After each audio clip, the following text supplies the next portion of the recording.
Bonjour, bonsoir, je suis content de vous retrouver. Aujourd'hui, on parle de mémoire, on parle de fonction cognitive, on parle du fait de garder son cerveau actif et je suis vraiment très heureux d'aborder ce sujet-là. Et vous vous en doutez, je n'aborderai pas ce sujet-là seul. On a vraiment l'immense privilège d'être accompagné par Gilles Bergeron, qui est un expert en santé, en psychologie cognitive, oui, qui est l'auteur de livres à succès. Bonjour Gilles, ça va bien? Bonjour Denis, ça va très bien. Merci d'être là. Et je dis tout de suite que les informations, les conseils aussi qu'on va vous donner aujourd'hui, vous allez en trouver plusieurs dans les livres de Gilles qui s'intitulent tous Cerveau actif et il y a vraiment différentes déclinaisons. Vous en voyez quelques-uns. Je vous recommande vraiment très chaudement ces livres-là. Mon ado me jure qu'il apprend l'anglais pendant qu'il dort. Est-ce vraiment possible? Quelle est la réponse de l'expert en psychologie cognitive, Gilles? C'est clairement pas possible. Bon, C'est clairement pas possible. très Désolé. décevant. Désolé. On voudrait bien, et c'est pour ça que les nombreux produits qui ont été Hmm. mis sur le marché pour apprendre des langues, par exemple, ou pour apprendre des choses pendant son sommeil, ben non, ça n'a jamais été démontré. C'est-à-dire l'efficacité de ces méthodes-là n'a jamais été démontrée. Et pour une raison bien simple, c'est que c'est pas possible. C'est que je reviens à ce que j'expliquais tout à l'heure. Pour apprendre quelque chose, la première condition, c'est d'y porter attention. Comment peut-on porter attention à quelque chose, à un contenu, quand on est en sommeil? C'est un peu compliqué, c'est un peu difficile. Et Et comme en tu tout le... cas, moi, j'ai jamais pu. Une chose qu'on peut remarquer, c'est que pendant le sommeil, si vous écoutez quelque chose, vous mettez des écouteurs, puis vous écoutez, je sais pas, une émission de radio, ou ben, un balado, c'est bien possible que ce que vous entendez, vous arriviez à l'intégrer à vos rêves. Hmm. Donc là, il y a comme un mélange de choses, et on peut effectivement introduire des contenus pendant le rêve de la personne ou pendant le sommeil. Mais pendant un sommeil plus ou moins profond, c'est impossible d'apprendre quelque chose, en Mhm. tout cas d'une manière durable, impossible. D'autant plus, tu nous as souvent, à plusieurs reprises, parlé de la mémorisation et des trois étapes de la mémorisation, notamment l'encodage, et il y en a L'encodage. deux, et il y en a deux autres.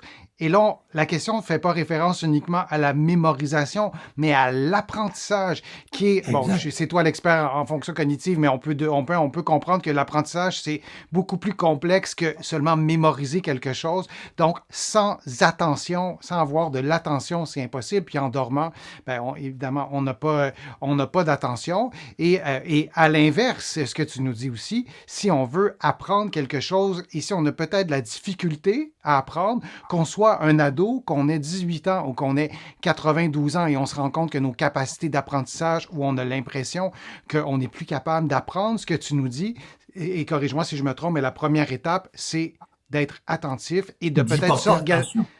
s'organiser pour que notre attention soit favorisée. Je pense encore une fois à ces patients-là, lorsque je leur montre des exercices ou autres éléments qui servent à la thérapie, et souvent c'est nommé, la personne va me dire j'ai de la difficulté à apprendre, je ne suis pas capable d'apprendre, ben, je vais aussi faire attention à leur attention, c'est le cas de le dire, à leur attention sélective. Donc s'il y a du bruit dans la pièce, peut-être que ces personnes-là auront de la difficulté à apprendre parce que leur attention va aller sur la troisième personne qui parle à 3-4 mètres. Donc pour apprendre, on a besoin d'attention et aux dernières nouvelles, quand on dort, on n'est pas très attentif. Alors, on aurait répondu En une tout cas, réponse. j'attends toujours qu'on me montre que c'est Oui. possible d'apprendre quelque chose pendant le sommeil. C'est très décevant parce que ça pourrait être quand même pratique lorsqu'on étudie et on Eh voudrait oui.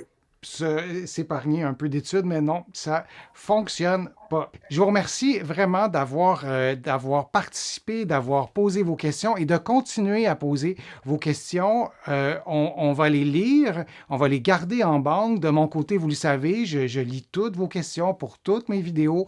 Je les mets en banque. Parfois, j'essaie de répondre. Donc, merci d'avoir été attentif, d'avoir été actif. C'est le cas de le dire. Merci, Gilles Bergeron, l'auteur à succès et qui est un excellent vulgarisateur.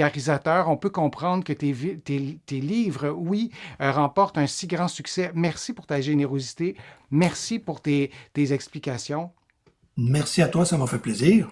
Et je rappelle que les informations qu'on vous a données aujourd'hui, ben, il y a beaucoup de ces informations-là qui sont dans les livres de Gilles qui s'intitulent tous Cerveau actif et il y a plusieurs déclinaisons, il y a plusieurs formats. Ils sont vraiment hyper intéressants. Vous allez les retrouver ici au Québec, au Canada, mais aussi de l'autre côté de l'Atlantique. Je vous dis à un prochain direct, à une prochaine vidéo et à très bientôt.